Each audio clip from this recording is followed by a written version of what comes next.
Welcome to the Freedompreneur Hot Seat, where I help business owners break through their challenges in 10-minute flat. And my name is Jean-Luc. I'm a business coach, a systems expert. I'm here with Troy. Troy, tell us where you are at, what your business is.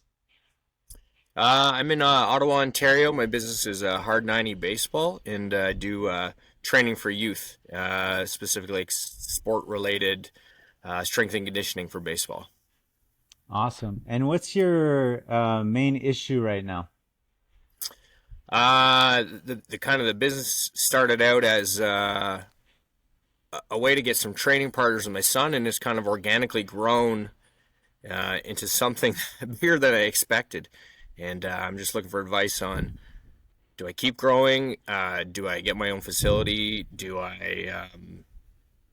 Or do I just stay where I'm at and kind of keep it there? Right. And what are your options? One option is leasing my own facility, which is kind of scary because there's going to be a lot of costs associated with that, the location of it, and are people going to come? I got another option to partner with somebody who's already got a building. Um, the worry is that I'll have to listen to them. I can't be the boss and do what I'm doing that's been so successful so far. Right. And then there's the other option of just keep doing what you're doing. Yeah, I keep doing what I'm doing. Unfortunately, because it's Ottawa and in baseball, and Ottawa, we have pretty brutal winters. The have to shut down for the winter, and all the parents of the kids have been training want more. They want wintertime stuff, and if I don't provide something, likely they'll go to somebody else, which is fine. But I'd like to keep them and see the kids continue to get better and help them move on. Right. And right now, like the deadline, first of all, for the winter to open your own facility, we're in September as we're doing this. That's really a rush, right? So that wouldn't make Yeah. sense.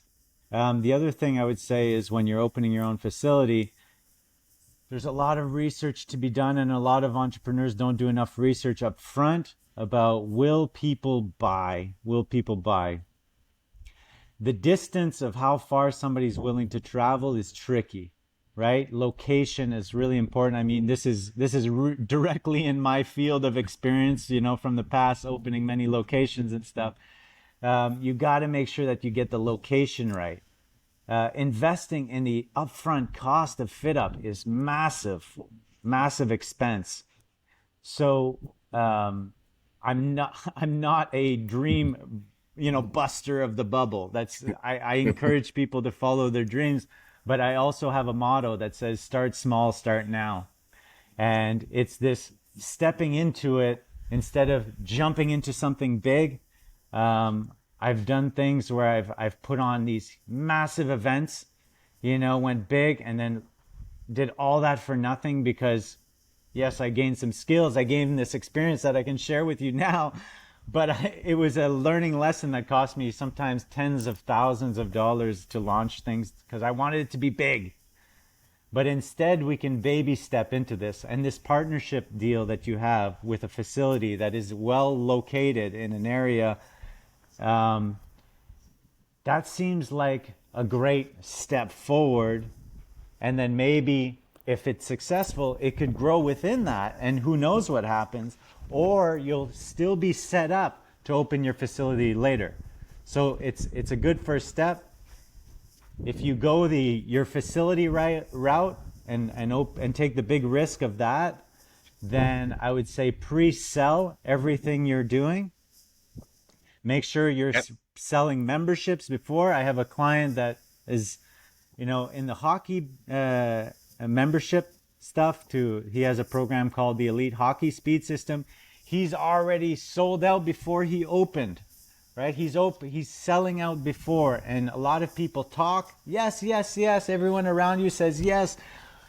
I will join, but then it comes time and they can't put the money down because it's a few $1,000s. It's a little too far. I'm a little too busy. They give you the excuses. So, one thing I'm feeling that is in the way is um, creating a partnership that works. So, if you're going this route of the next step is to create a partnership within somebody else's facility. It's all about having a really good, transparent talk about what you want out of this Yep. and what's going to work, right? So to not go into it loosey goosey about, okay, this is kind of what I want, but really specifically, like, what are my bare ass minimums, Yeah. like that I will put up with, right? And if you can put a little time in that contract between you and him, Yep. that's going to save you so much, risk in the future. Does That that that make sounds sense? that sounds good.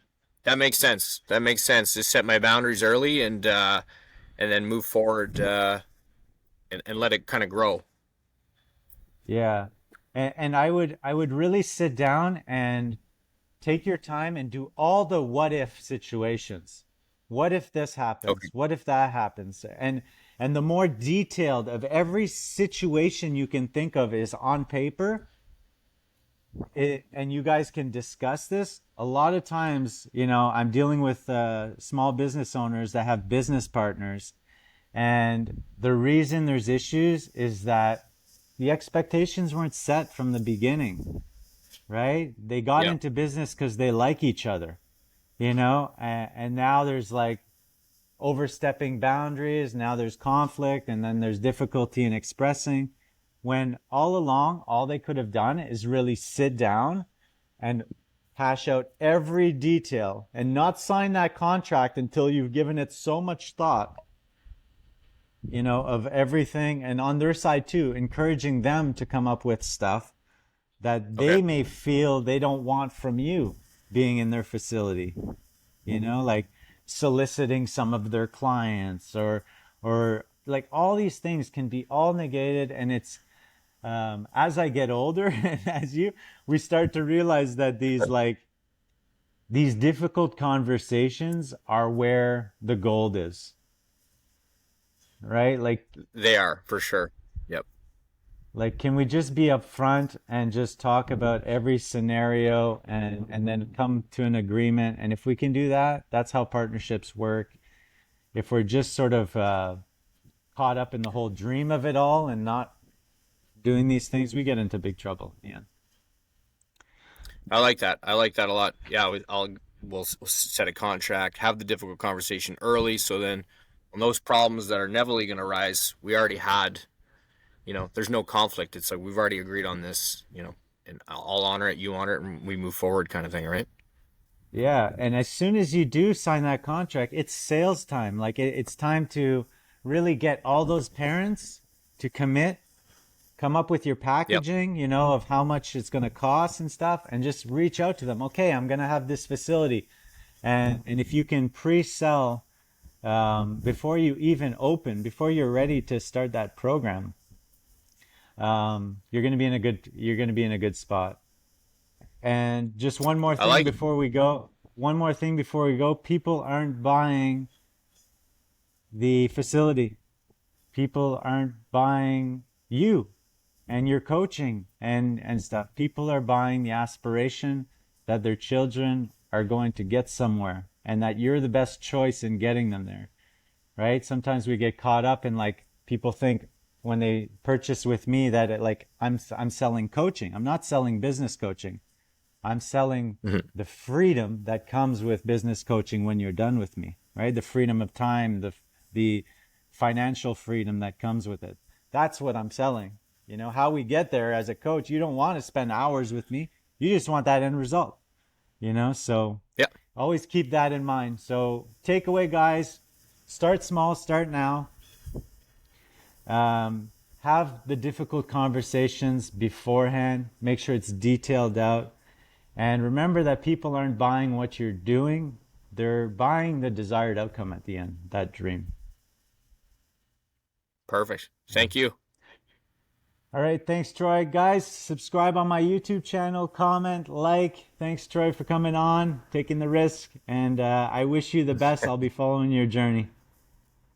Appreciate it. Thank you. Bye.